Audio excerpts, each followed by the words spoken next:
j'ai une question. Depuis que je suis au CEF, avant j'allais à la messe, mais plus maintenant. Il y a moyen d'avoir une Bible ou... Négatif. Tu sais très bien qu'ici on est dans un établissement public et que porter des signes religieux, ce n'est pas possible. Ou sinon on sort de notre neutralité. Ouais, du coup ça veut dire qu'on peut même pas parler de religion ici. Affirmatif.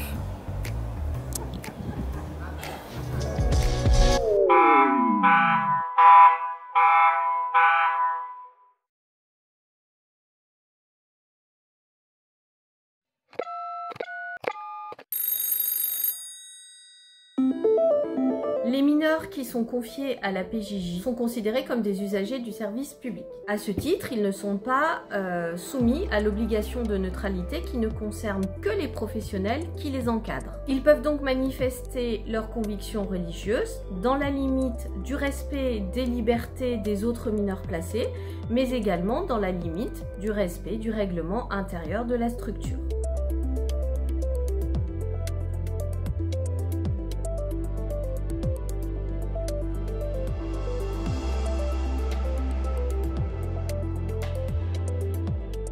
Dans cette situation, ils font donc en premier consulter l'autorité parentale.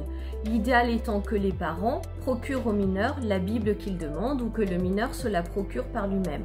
Si ce n'est vraiment pas possible, dans ce cas-là, il faudra se tourner vers un aumônier. Si vraiment aucune de ces deux solutions n'est réalisable, alors le service pourra fournir une Bible au mineur, mais après autorisation expresse de l'autorité parentale. Il faudra néanmoins bien insister et rappeler au mineur sur le fait qu'il peut utiliser sa Bible, la consulter, mais uniquement dans l'espace individuel de sa chambre, puisque sa pratique religieuse doit être autonome et individuelle.